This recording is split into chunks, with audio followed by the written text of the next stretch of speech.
Welcome to the Investor's Edge podcast. I'm your host, Fred Stupart. We're here to share our long-term approach to compounding investment dollars. Join us this week as we look for investment opportunities in the property and casualty insurance markets. In the words of Peter Lynch, insurance companies can be great investments, but they are also black boxes. You really have to understand how management assesses risk.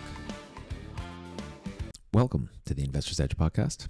I'm your host, Fred Stupart. In today's episode, I want to discuss the property casualty insurance market. As part of the last episode on share price volatility, we had mentioned a couple of insurance companies in the context of Hurricane Milton. You might recall seeing this chart on Kinsale Capital. This is the week leading up to the Hurricane Milton hitting landfall in Florida. The industry had recently increased the damage estimates for the hurricane, and as a result, the stock prices of the P&C insurers and the reinsurers had fallen suddenly. In this episode, I want to talk more about P&C insurers and why they're a very interesting asset class right now. At a high level, it's interesting to note that number one, we are currently in a so-called hard insurance market where strong demand for insurance and a more constrained willingness of insurers to take on risk is helping to drive insurance premiums higher, indeed at a faster rate than loss reserves are accruing. And number two, insurance companies offer investors a two-for-one, the opportunity to profit from an insurance underwriting business that could potentially generate profit, and an asset management business where the premiums or float are invested in a range of typically fixed income assets, but some insurers like Berkshire also invest in equities and other types of assets. So why invest in insurance companies as opposed to any other asset management business? And further, why invest in property casualty insurance companies as opposed to, say, health insurance companies? Two reasons. Number one, in today's market, the stocks of some alternative asset managers are trading at upwards of 25 times revenues or over 21 times book, and which is a huge premium to the insurers. Number two, uncertainty surrounding the continued interest rate cuts by the Fed could help prime the investment books of these insurance companies with the largest float. I'll explain the concept a bit later, but P&C insurers generate a great deal more float than health insurers, for example. During the decade following the global financial crisis, insurance companies struggled with low interest rate. Many insurance companies tried all types of things to reach for higher yields in their investment books, often investing in private equity and other types of alternatives. In contrast, the current interest rate environment is much more favorable for insurers. Some additional background: I was reading through a marketing deck from a fund based in London. I really liked their investing quality approach. They were focusing on high quality moat building businesses, high returns on capital, management teams that possess a fiduciary gene. However, their first filter for their investment analysis was to go industry by industry and assess the quality of the industry using median ROIC, return on invested capital, and other financial metrics. And they had a table with various industries that they were avoiding succeeding in a low ROIC industry. I'm sure you can think of many exceptional businesses that are actually operating in otherwise tough industries. Southwest Airlines, for example, that's returned over 100 times to shareholders despite operating in the very difficult, or LVMH in consumer goods, or Martin Marietta, Vulcan, Builders First Source, and building materials, etc. And insurance, they had placed in their reject bin based on its mediocre returns and subjective accounting. Insurance investing has gone through waves of bad publicity, most recently during the global financial crisis with the fall of insurance giant AIG. Things can actually go horribly wrong if not correctly managed. A lot of investors' fears surrounding insurance stem from the collapse of AIG.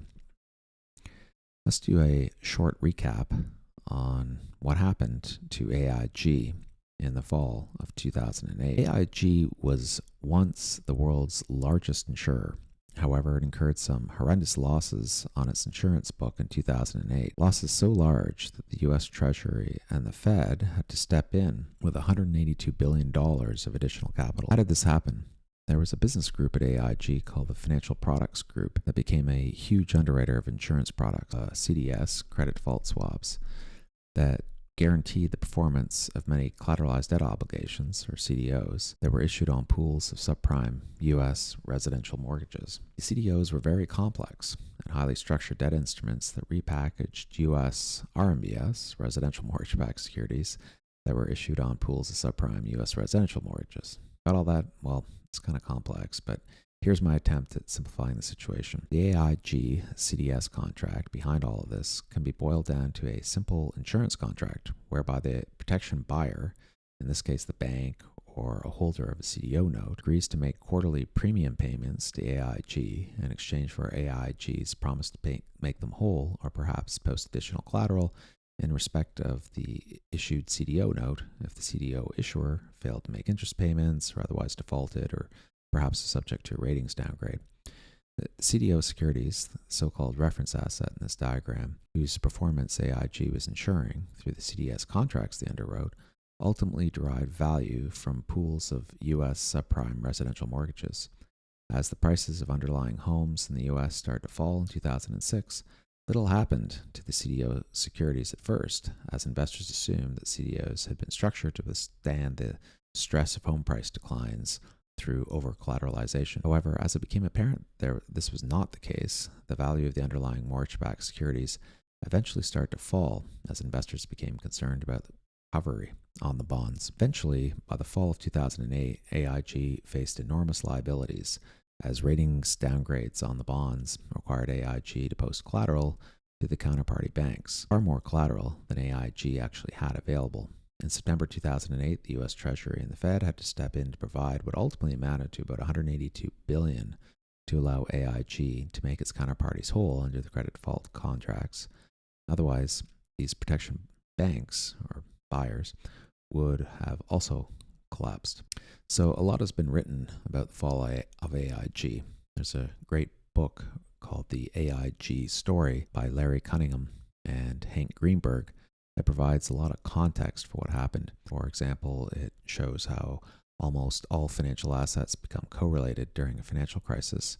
But for our purposes, the essence of the problem can be boiled down to this. AIG was writing insurance contracts on a relatively new and complex product that had yet to be tested in a business cycle, and therefore AIG lacked true actuarial data indicating probability of default and quantum of loss statistics on the CDO securities. In fairness, the U.S. had never experienced a simultaneous across-the-country housing price decline since World War II, so the financial backdrop was crucial. Critical issues with AIG were, number one, whether they had correctly priced the risk, assuming that they're getting sufficient premiums, and number two, had they sufficiently reserved for the potential underwriting losses, the so-called net loss reserve liability in the balance sheet. That's what Peter Lynch was referring to when he said that insurance can be a black box. We unfortunately need to rely on management to price risk and receive sufficient premiums for the risks undertaken and adequately reserve for direct claim costs and future claims. Several P&C insurers that were conducting business as usual during this time period, unlike AIG that was getting involved in esoteric bond insurance, performed fine and quickly bounced back after the fall of 2008. The AIG situation stressed the importance of a good management team that has a demonstrated ability to underwrite risk and minimize adverse claims while growing the float through premium growth and earning a good investment return on that float, all while preserving shareholder value by maintaining or perhaps even lowering the share count.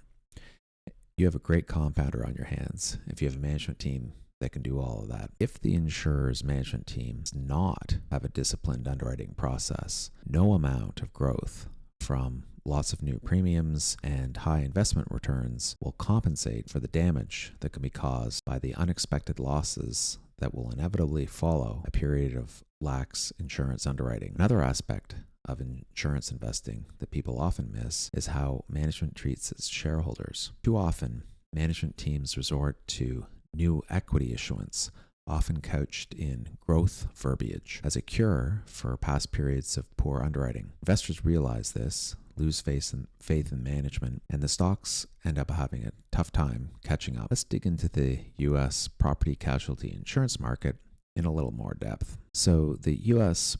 P&C insurance protects individuals and businesses against losses related to property damage. Typically, this is in respect of homes and cars, liability for injuries or damages caused to others. That's the casualty part. These are unpredictable events, often caused by the weather or accidents, and they involved very infrequent, though large claims that might otherwise be financially devastating to the insured. So why don't people self-insure? Typically, it's because they're unable to, due due to capital constraints, their expertise, or overall size limitations, or they're unwilling to. But there's another category of potential insured that are unwilling to self-insure, parties with undisclosed material knowledge that would otherwise make them uninsurable. For example, a party that's obtained fire insurance on a building with outdated and not to code fire systems, and they have not disclosed this fact to the insurer. This gets to the critical importance of underwriting. The insurance company will underwrite the risks of a storm or typical wear and tear on property, but not the intentional actions or failures to disclose material information by the insured. Good underwriting systems that can quickly uncover the truth in a low-cost manner about these situations. One key reason why even large businesses use insurance is the law of large numbers.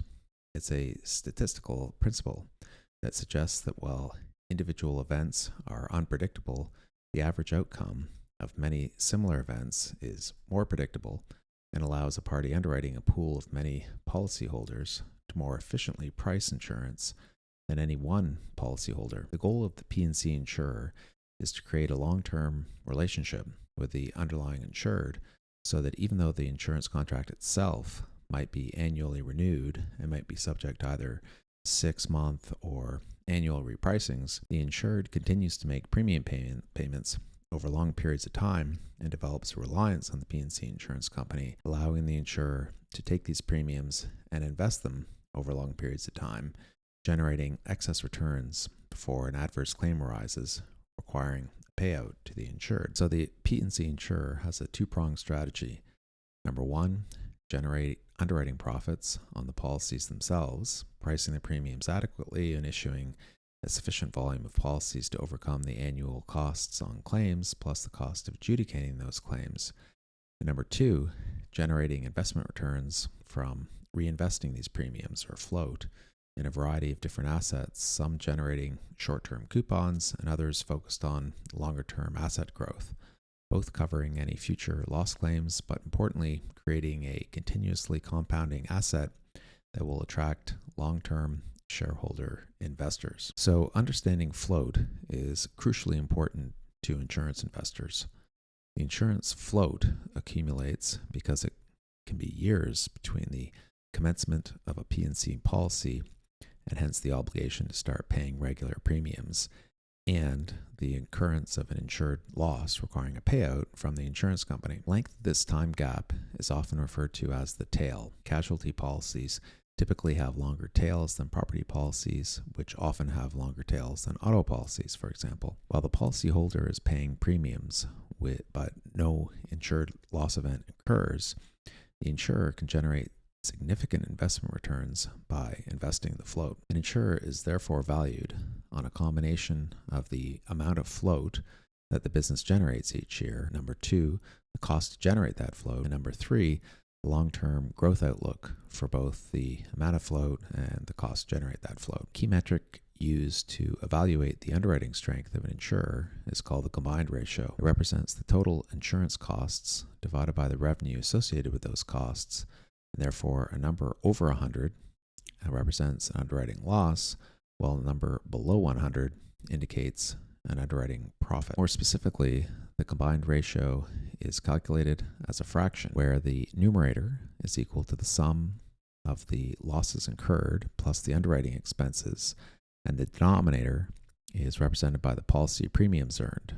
So again, a ratio below 100 indicates an underwriting profit, while a ratio above 100 indicates an underwriting loss. It's worth digging into the components that go into the losses incurred line item of the combined ratio. It's pulled from the income statement, loss and loss adjustment expense line item. So it's an occurrence-based number, meaning that it's comprised of both actual cash payments made that period plus an accounting allocation for estimated losses that could be expected based on the state of various case claims underway, plus the so-called IBNR, incurred but not reported losses that are estimated using various actuarial methods from previous loss history. It also includes a loss adjustment expense that's associated with investigating, processing, and settling claims. This losses incurred line item will end up adjusting the previous period's loss reserves on the balance sheet, with paid claims reducing the reserve and the unpaid claims increasing the reserve to the extent that they are newly accrued. If a prior period's claims are proving to be lower than expected, management can claim a favorable loss adjustment, which lowers the reserves. So you have a very good attempt to manage the current period's underwriting costs with the associated premiums earned during that period. You can probably see where all this is going. It helps us create a cost of float metric, but it also allows for some flexibility. It's far from a disaster if the combined ratio is above 100. This is an accrual item. Hence, on a cash flow basis, the insurer might generate positive underwriting cash flow even with a combined ratio above 100, because typically with a P&C insurer, only about 30% of the loss expense is actually paid in cash.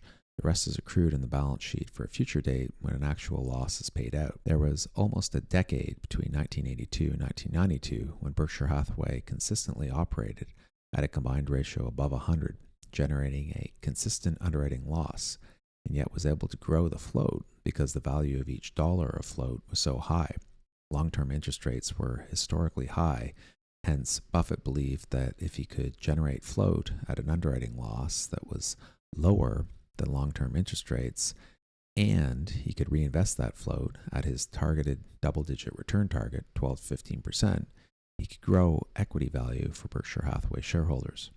We'll return to this theme a little later. So let's compare P&C insurance and health insurance. There's a real difference in the business models of health insurers and P&C insurers. Here we've presented NAIC, the National Association of Insurance Commissioners, insurance data. I've highlighted some of the more interesting differences between the health insurers and the P&C insurers here, and perhaps it provides some guidance where the P&C insurers might be going over the next decade. First, you'll notice that the health insurers have been very successful at increasing insurance premiums to match the growth in hospital and medical expense inflation, with both growing about 10% per annum. In contrast, the P&C insurers have not been able to increase premiums earned as fast as the growth in their loss and loss adjustment expenses have accrued. As we'll see, this led to underwriting losses for the industry in 2002 and in 2003. However, you'll notice that the loss ratios for the health insurers are much greater than the loss ratios for the P&C insurers.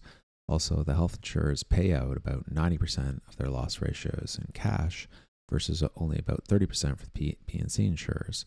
Hence, the combined effect is that the P&C insurers can generate about 10 times the amount of float per dollar of premium earned as compared to the health insurers. It's not a perfect metric. I've used the reported invested assets metric that includes both float but also shareholders' capital, but the point is made nonetheless. P&C insurers can generate much more float from every dollar of premium earned, and therefore the P&C insurer has a much greater opportunity to create a sizable investment book for the benefit of shareholders. I believe that one reason why the health insurers have been able to maintain premium growth to match hospital medical expense inflation stems from the greater industry concentration among players in the health insurance industry as compared to the P&C insurance industry. 5 U.S. health insurers, United, Elevance, CVS, Cigna, Kaiser Permanente, are responsible for about 50% of all the premiums written in the U.S. health insurance market, whereas the top 5 P&C insurers, State Farm, Berkshire, Progressive, Liberty Mutual, and Allstate, are responsible for only about 30% of all premiums written in the P&C insurance market. Perhaps going forward, the P&C insurance industry will become more concentrated and allow P&C insurers to better match loss inflation with growth in premiums earned, increasing their overall profitability. This next slide has the U.S. P&C insurance industry data going back to 2019. The data shows the calculation of an underwriting profit and the combined ratio. You can see that while losses incurred are growing closer to 10% per year, while premiums earned are only growing around 7% per year, eventually resulting in underwriting losses in 2022 and in 2023. This leads to an important point. These underwriting losses are the cost of insurance float.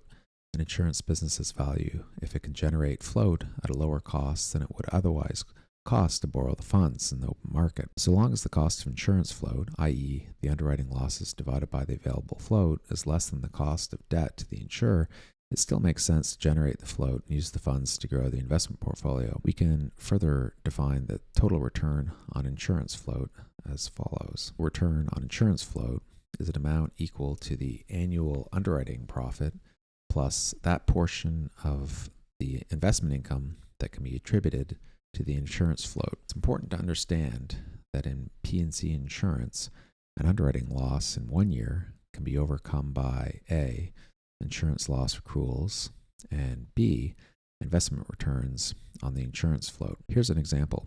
In fiscal year 2023, Kinsale Capital incurred about $600 million in insurance losses and loss adjustment expense, but only $210 million, or about 30% of that, was paid out in cash. The remainder was accrued in balance sheet reserves. That year, in fiscal year 2023, Kinsale earned about $1 billion in premiums, actually a little bit more because there was some cash brought in for unearned premiums. But anyway, and they generated about $860 million of cash flow. Two key sources of profit for the insurer: underwriting and investment management. This again highlights the importance of quality underwriting to reduce unforeseen losses and loss adjustment expenses, and the dual business models at play: the underwriting aspect of being an insurer and investment management. Fortunately, very few insurance companies can do both functions well. The underwriting function requires a steady discipline, an ability to walk away from poor risks.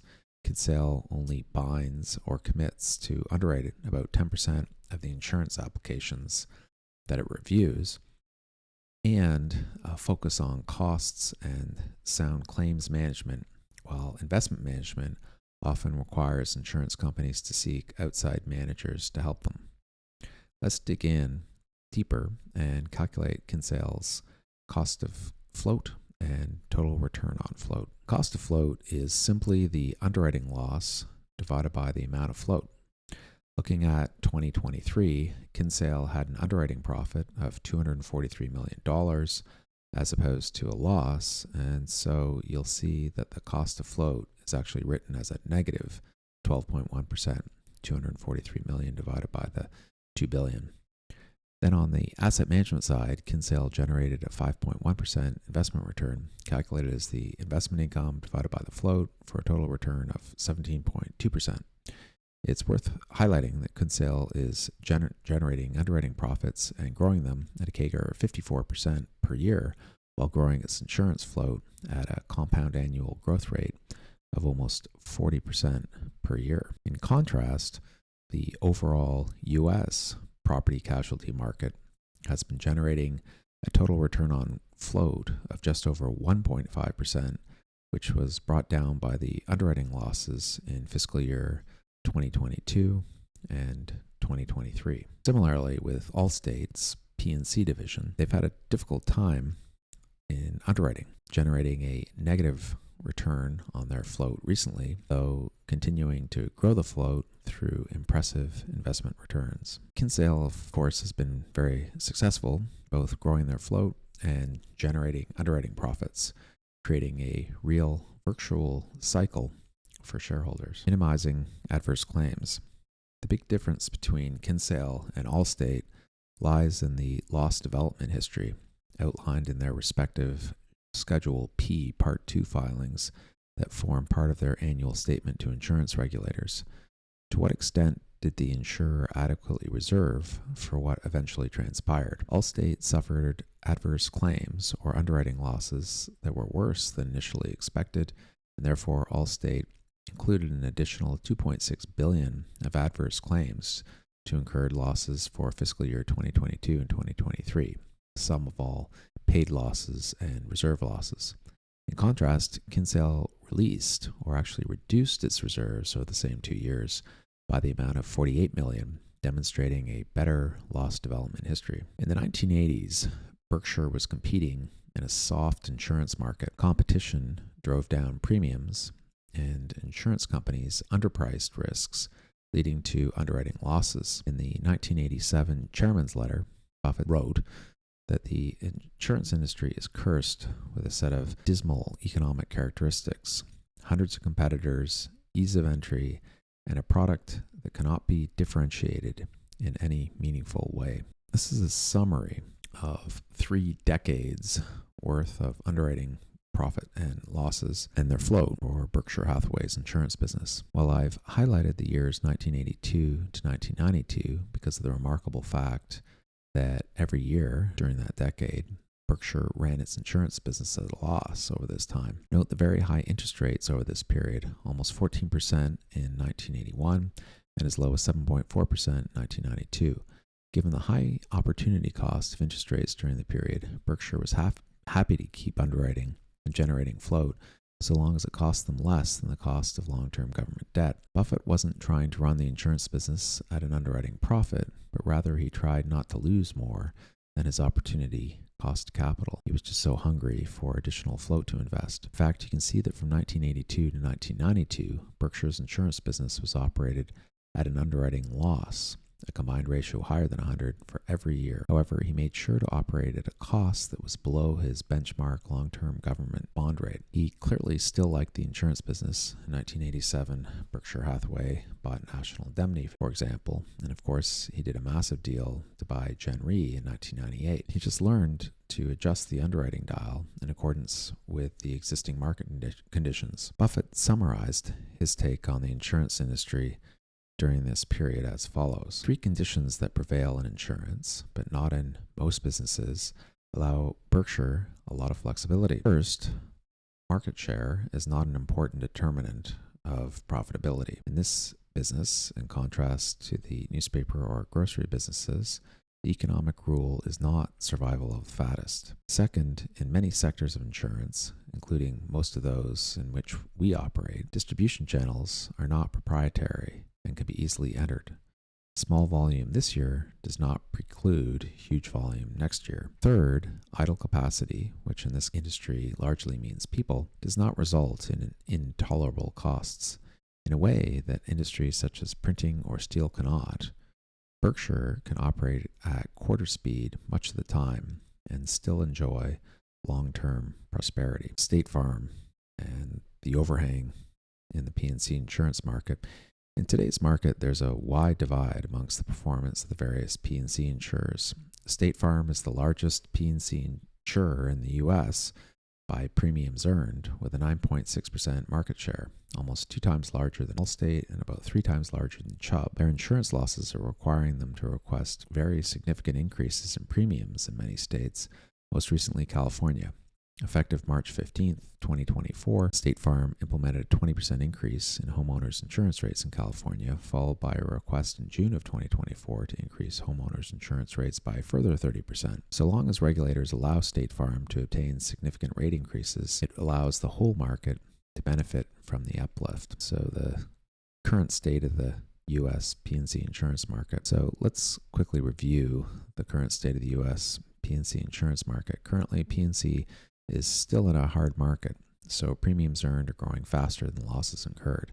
Second quarter 2024, premiums grew over 11% nationally, while insurance net losses only grew 2.1%, so it's all still very healthy. P&C insurer valuation. So the final point, presentation concerns valuation. Since we've been using Buffett's framework for looking at insurance companies, it probably makes sense to dig into the Berkshire acquisition of Gen Re back in 1998. Which is still one of the largest relative acquisitions undertaken by Berkshire. Berkshire paid about $22 billion for the equity of Gen Re and paid for the acquisition entirely with Berkshire's own stock, something Buffett has traditionally been very loath to do.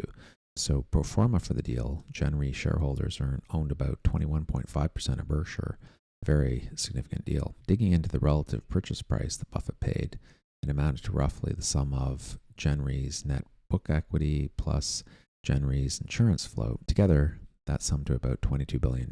So using this valuation framework to evaluate the existing P&C insurance market leads to some interesting results. For each alphabetically listed insurance company here, I've got Allstate, Arch Capital, Chubb, Kinsale, Progressive, RLI, Travelers, and W.R. Berkley. The navy blue bar represents the ratio of that insurance company's current market capitalization as of mid-November 2024 divided by the Gen Re Buffett metric. That is the sum of that particular insurance company's float plus their net book equity. Hence, anything over 100% would be trading at a premium to what Buffett paid for Gen Re, and anything under 100% would be trading at a discount to what Buffett paid for Gen Re. To provide some context, I've also included the returns on equity for companies using a recent quarterly earnings number annualized. And yes, the higher return on equity companies generally trade at higher Buffett metrics. But have a look at Kinsale. It trades at a Buffett metric of 250%. So its market capitalization is about 2.5 times greater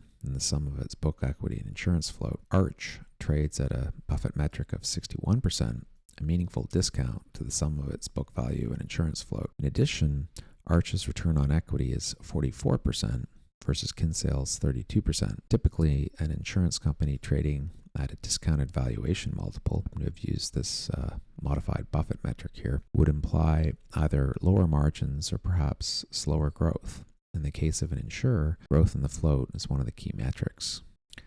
So Eaglestone Capital is not making any stock recommendations here. Indeed, we often avoid buying the cheapest stock using a traditional valuation metric, such as price to book or price to earnings, as our preference is to allow the superior business model to generate shareholder returns. And we don't mind paying up for that. However, it's also useful to consider valuation and price, especially if the assets being compared are both high-quality assets. In a market where some alternative asset managers, perhaps they're growing because of rapid private credit growth, are trading at over 20 times revenues, finding another type of asset manager which is far less levered, such as a well-run P&C insurer trading at under 2 times revenues or 10 times earnings, might be interesting for some people. That's it for this week. I'll see you later.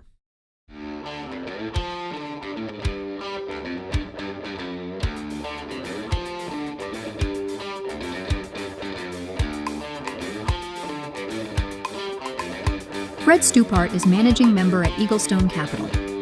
The opinions expressed in this podcast do not necessarily reflect the opinions of other Eaglestone Capital partners. No information in this podcast should be construed as investment advice. Securities discussed in the podcast may be holdings of Eaglestone Capital Partners.